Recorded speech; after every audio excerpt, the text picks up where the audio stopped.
नमस्कार दोस्तों। पाकिस्तान का एजेंडा कौन चला रहा है? कौन है जो नफरत फैला रहा है? कौन है जो भारत की समावेशिता को नष्ट कर रहा है? और कौन इन साजिशों को अंजाम दे रहा है? और पहलगाम की साजिश 22 तारीख 22 मिनट 22 का जो एक खेल है, क्या है? इस पर आज आपसे इसलिए बात करूंगा क्योंकि कुछ ऐसी साजिशें जिनको देश के सामने बेनकाब करना बेहद जरूरी है, आपके लिए, आपके बच्चों के भविष्य के लिए और सबके लिए। एक छोटी सी घटना से शुरू करता हूं। एक टीवी चैनल की डिबेट में भारतीय जनता पार्टी के एक प्रवक्ता प्रेम शुक्ला ने, पहले पत्रकार हुआ करता था, उस प्रेम शुक्ला ने मां की गाली देते हुए कांग्रेस प्रवक्ता के बारे में जो कहा सुरेंद्र राजपूत को, वह अपने आप में शर्मनाक था। कहीं पर भी किसी को भी यह छूट नहीं दी जा सकती। साहब, हम तो सच कह देते हैं तो अदालतें चिढ़ जाती, सरकारें चिढ़ जाती, लेकिन यहां जो 100% झूठ परोसते और फिर खीज में गाली देते हैं क्योंकि एजेंडा वही पूरा करते हैं, वही पाकिस्तान के एजेंडे चलाते हैं। अब आप समझ लीजिए पाकिस्तान का एजेंडा है क्या, पहले वहां से शुरू। पाकिस्तान का एजेंडा है कि भारत में अशांति हो, भारत में हिंदू मुस्लिम और तमाम धर्मों के बीच में रोज लड़ाई हो, झगड़े हो, विवाद, जातियों में विवाद हो, यहां इतनी अशांति हो कि यहां की समृद्धि ना होने पाए, लोग अपने काम, व्यवसाय और दूसरी चीजों में इतने मस्त न हो कि खुशियों से जीवन जी, मस्ती से घूमे फिरे और सब कुछ करे, छुट्टियां बिताए। नहीं, वो चाहता है हर व्यक्ति, पूरा समाज, देश सब भयभीत रहे, डर में जिए। यही तो एजेंडा भारतीय जनता पार्टी, नरेंद्र मोदी और उनके लोग इस देश के अंदर पूरा कर रहे हैं। डर का माहौल बना रहे हैं, आप में भय पैदा कर रहे हैं, एक समाज के प्रति, एक जाति के प्रति, एक धर्म के प्रति, क्षेत्र के प्रति, तमाम तरह की। आप कहीं जाते हुए सोचेंगे अरे वहां सुरक्षित है कि नहीं है, वहां कहीं ये ना हो जाए, वहां तो इस समुदाय की आबादी ज्यादा है, कहीं क्या हो जाए। और इस तरह से इस देश को वो टुकड़े टुकड़े करने का काम करते हैं। यही तो पाकिस्तान का एजेंडा है और यही किया जा रहा है। और यह इस बात का सबूत खुद भारत के विदेश सचिव की पहली प्रेस कॉन्फ्रेंस में आ गया था, जब उन्होंने कहा था पाकिस्तान का 2 एजेंडे थे पहलगाम में आतंकी हमले के। एक, भारत के अंदर धार्मिक उन्माद पैदा करना और उसके कारण दंगे फसाद कराना। दूसरा, कश्मीर में लौट रही अमन शांति को फिर से भंग करना, यहां के टूरिज्म को भंग करना, जिससे यहां के लोग बेकार हो और वो फिर उनका इस्तेमाल कर सके। जी हां, यही होता है कि हम बेरोजगार इतने कर दें कि फिर हम उनको चंद पैसे दें और कुछ भी करा लें। इसी तरीके से तमाम लोगों की बात होती है। यही तो भाजपा का एजेंडा है, मोदी का एजेंडा है। अब मैं ये बताऊं कि आखिर 22 अप्रैल को यह घटना क्यों हुई, उसके पहले समझ लीजिए पंडित जवाहरलाल नेहरू एक ऐसा व्यक्तित्व थे जिनके पास बहुत ज्यादा बुद्धि थी, दूरदृष्टि थी, और इसका उदाहरण, सबूत उनकी डिस्कवरी ऑफ इंडिया को पढ़ने से मिल जाता है। डिस्कवरी ऑफ इंडिया बता देती है कि एक सामान्य व्यक्ति की यह सोच नहीं हो सकती है। उन्होंने हमारे लिए एक सर्व समावेशी राष्ट्रीयता गढ़ने की कोशिश की थी। उन्होंने जिस तरीके से, नेहरू ने पूरे देश को एक सूत्र में बांधने का तरीका बताया था, न किसी क्षेत्र में फंसने को कहा था, न किसी जाति में, न किसी धर्म में, न किसी और चीज में। और उन्होंने भारत माता डिफाइन कर दिया था कि भारत माता है कौन। सच्चे अर्थों में कहे, उन्होंने अंधविश्वास और तमाम पौराणिक जो झूठ सच चल रहा था, उन सब का अंतर करके खड़ा किया। उन्होंने बताया था प्लास्टिक सर्जरी और दूसरी सर्जरी में क्या अंतर है, कि किस तरीके से प्रत्यार्पण और प्लास्टिक सर्जरी अलग अलग है। यह नहीं कह दीजिए कि गणेश जी की गर्दन काटी और लगा दिए प्लास्टिक सर्जरी, नहीं भाई, प्रत्यार्पण। तो इस तरह से उन्होंने एक एक चीज, कल्पनाओं, अंधविश्वास और सब में अंतर करके बता दिया था, और बता दिया था कि समाज को कैसे रहना हो। उन्होंने कश्मीर से लेके कन्याकुमारी तक, देश के नॉर्थ ईस्ट से लेकर के उन्होंने गुजरात तक और पूरे भारत को समझा दिया। यही काम तो राहुल गांधी ने करने की कोशिश की। राहुल गांधी ने कन्याकुमारी से कश्मीर तक और मणिपुर से मुंबई तक पैदल चल के, गाड़ी से चल के, तमाम तरीके से चल के, और यह बता दिया यह भारत सबका है, सब भारत के, कोई अलग नहीं है। खान पान, वेशभूषा, भाषाएं, धर्म, जातियां अलग हो सकते हैं, लेकिन अंततः है हम भारतवासी। और यहां की समस्याएं क्या हैं, उन्हें जैसे नेहरू ने समझा था, वैसे ही राहुल गांधी ने समझा और बताया। और उन्होंने इस देश को आगाह किया कि नफरत मत फैलाओ, नफरत खत्म कर देगी, इसलिए मोहब्बत ही है जो आपको जोड़ेगी, क्योंकि विविधता में एकता का यह देश है। चलिए अब आ जाता हूं, तो किसने इसको खत्म करने का प्रयास किया और क्यों किया। आपको याद होगा 17 साल पहले मालेगांव में 2007 में एक आतंकी हमला आया, कहें ब्लास्ट हुआ था मस्जिद के पास। और जो ब्लास्ट हुआ था उसके अलावा आप एक और चीज याद रखिए, सर्दी में समझौता एक्सप्रेस में ब्लास्ट हुआ था। समझौता एक्सप्रेस याद करिए। और वो समझौता एक्सप्रेस चलाने का काम और सारी चीजें जो की थी उनको फिर से शुरू करने का काम वो किसका था, ये सब चीजें समझ। तो उसमें निर्दोष 80 यात्रियों को मार डाला गया था, वो समझौता ब्लास्ट। और उसमें पहले रूप देने की कोशिश की गई कि इसमें जो आतंकी है वो इस्लामिक है, लेकिन जैसे ही एनआईए और दूसरी जांच एजेंसियां लगी तो पता चला कि ये इस्लामिक हमला नहीं है, ये हिंदू आतंकवाद है। और नरेंद्र मोदी सरकार में मंत्री रहे आरके सिंह, उन्होंने इसे बड़े बेहतर तरीके से डिफाइन किया था, हिंदू आतंकवाद। और कैसे मारा गया था, क्या क्या हुआ था, उस समय मुझे याद है जो पहली जांच जो शुरू की थी जिन ऑफिसर ने, आज वो डीजीपी रैंक पे है, और उनकी पत्नी को भारतीय जनता पार्टी की सरकार ने कहीं वीसी लगा रखा है। क्यों लगा रखा है?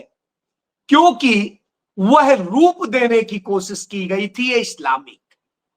लेकिन जब एनआईए ने जांच की तो सामने आया यह तो खेल ही कुछ और वह खेल जब सामने आया तो पता चल गया कि साहब यह जो डॉक्टर आरसी मिश्रा करना चाह रहे थे वह नहीं है।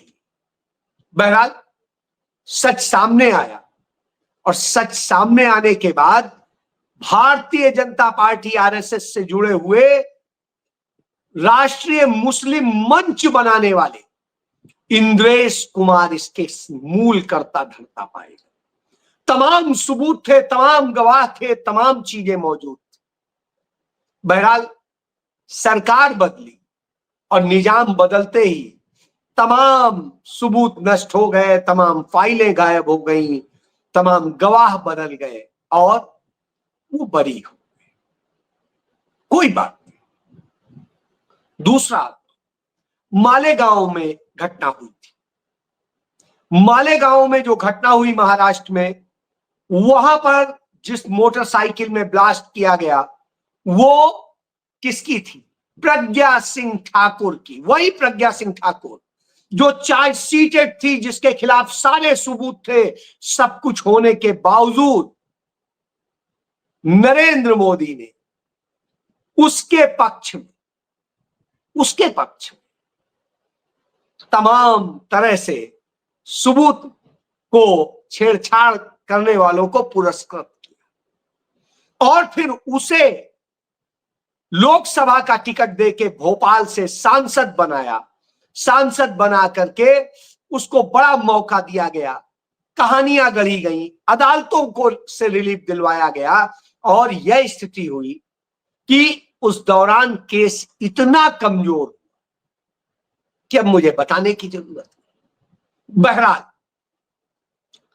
उसकी तारीख लगी थी। एनआईए ने मांग की थी कि इसमें कड़ी से कड़ी सजा दी जाए, फांसी की सजा दी जाए आरोपियों को। आरोपियों ने ये पूरी साजिश के साथ किया था। ये असल में भारत को तोड़ने की एक साजिश थी। इसके अलावा आप याद करिए, उसी समय की बात है, अजमेर में ब्लास्ट हुआ था, अजमेर शरीफ में, और हैदराबाद में भी विस्फोट हुए थे। इन सब में यही लोग शामिल। उसके पहले 22 अप्रैल को पहलगाम की घटना हो जाती। अगले ही दिन एनआईए बता देती है कि इसमें ये 4 लोग, और जो तस्वीर दिखाती है वो आज तक पता नहीं है कहां गए, कहां गायब हैं, क्या है, गिरफ्तार हुए, मार दिए गए, क्या है, कुछ नहीं। सरकार कुछ नहीं बता, क्योंकि एक से भी बदला नहीं ले सके। ऑपरेशन सिंदूर भले का, लेकिन आप उसमें फंसे रहे। 8 तारीख को सुनवाई थी और 7 तारीख को कहा जाता है हमने सर्जिकल स्ट्राइक कर दी, हमने पाकिस्तान को सबक सिखाने के लिए ऑपरेशन सिंदूर कर दिया। और उसमें वो मालेगांव में जिसमें सजा सुनाई जानी थी, वह मामला टल गया 31 जुलाई के लिए। बहरहाल 31 जुलाई के लिए मामला टल गया और अब उस दौरान क्या हो रहा होगा, क्या नहीं हो रहा होगा, आप नहीं समझ पाए। लेकिन यह जरूर है, ये इतनी घटनाएं संयोग नहीं हो सकती, यह प्रयोग है। बार बार मैं कहता हूं, प्रयोग ही था मुंबई का ब्लास्ट। पाकिस्तान कौन जाता था? अटल बिहारी वाजपेयी। और जैसे ही जाते थे वैसे ही कारगिल पे कब्जा हो जाता था। और भारत में कौन जाता था? नरेंद्र मोदी। जैसे ही जाते थे वैसे ही उरी में आतंकी हमला होता था, फिर दूसरे हमले होते थे, और ऐसे हमले होते होते होते चले गए। फिर खेल क्या हो रहा है? वो कह रहे हैं हमने मार दिए, हम कह रहे हैं हमने मार दिए, हमने सर्जिकल स्ट्राइक कर ली, वो कह रहे हैं हमने ये कर लिया, और यही खेल तो चल रहा है। क्या किसी भी मरने वाले को इंसाफ मिल गया है? अटल बिहारी वाजपेयी के समय में छत्तीसिंहपुरा में जो 36 सिख मार डाले गए थे 2001 में, क्या उसका आज तक कुछ मिला? वही मसूद अजहर तो है जिसे अटल बिहारी वाजपेयी ने छोड़ा था, और यही अजीत डोभाल और जसवंत सिंह छोड़ के आए थे। इस घटना में भी उसी का नाम है, इसके पहले की घटनाओं में भी उसी का नाम है। खेल क्या है? कनेक्शन देखिए। और उसके बावजूद आतंक तो खत्म नहीं हुआ था। नरेंद्र मोदी क्यों गए थे? साल लेके गए थे, केक काटने गए थे, बिरयानी खाने गए थे, क्या करने गए? बहरहाल उसी के बाद ये घटनाएं होती। और फिर जब जब चुनाव का समय आता है उसी समय होती है और फिर उन्हें चुनाव में भुनाया जाता है। ये यहां कहते हैं हम जीत गए, वो वहां कहते हैं हम जीत गए, और जीतता कौन है पता नहीं, लेकिन हारती इस देश की जनता है, उस देश की भी जनता है। नुकसान किसको? हमें, आप। और फायदा किसको हो रहा? उस राजनीतिक पार्टी को जो आतंकवाद के नाम पर ही डर पैदा करते हैं और सत्ता का माहौल बनाते हैं। तो अब जब प्रज्ञा सिंह ठाकुर हो या कर्नल पुरोहित हो या और उनके साथीगण हो, तब आप क्या कहेंगे? इसमें जो पूरा कर्नल पुरोहित हो या इसमें स्वामी असीमानंद ने जो आरोपी भी है, उन्होंने तमाम सारे सच बताए कि हिंदू राष्ट्र की जरूरत को साबित करने के लिए यह सब किया गया। उन्होंने अपने उसमें बयान में स्वीकारा। और अब आप यदि माहौल देखें तो देश भर में यही बनाने की कोशिश की जाती है कि हिंदू राष्ट्र, हिंदू राष्ट्र, हिंदू राष्ट्र। साहब, ये निर्दोष लोग जो मारे जा रहे हैं उनको क्या मिलेगा? कुछ दिन अखबार छाप देंगे, टीवी दिखा देंगे, कुछ और कर देंगे। जिसने अपना बेटा खोया, पति खोया, भाई खोया, बहन खोई, जो भी खोया, वो क्या वापस मिलेगा? क्या पाकिस्तान के उन लोगों को जो मरे थे ट्रेन में, वो क्या वापस मिल जाएंगे, या भारत के वो लोग वापस मिल जाएंगे? याद करिए 2002 का वह साबरमती ट्रेन की घटना, जिसमें माना गया जांच में, फॉरेंसिक जांच में आया कि अंदर से उन्हीं लोगों के बीच से आग लगी थी। लेकिन वो आग अंदर से भी किसने लगाई थी? अंदर तो कोई मुसलमान नहीं था। तो जिसने लगाई थी उससे लाभ किसने लिया? मरने वाले निर्दोष मर गए, लेकिन आग लगाकर निकल जाने वाला कौन था? और इसके बाद कहानियां जो गढ़ी जाती, दंगे फसाद होते, नफरत फैलती, तो साहब इस टुकड़े टुकड़े से लाभ किसको होता है? एजेंडा कौन चलाता है? देश अस्थिर होता है तो कौन करता है? तो और ऐसे आतंकियों को प्रत्यक्ष और अप्रत्यक्ष रूप से लाभ कौन दे रहा? आप खुद समझ सकते। सामने बैठा हुआ है वही मौत का सौदागर, लाशों की राजनीति करने वाला। अब आप बताइए, लाशों की राजनीति कौन कर रहा है?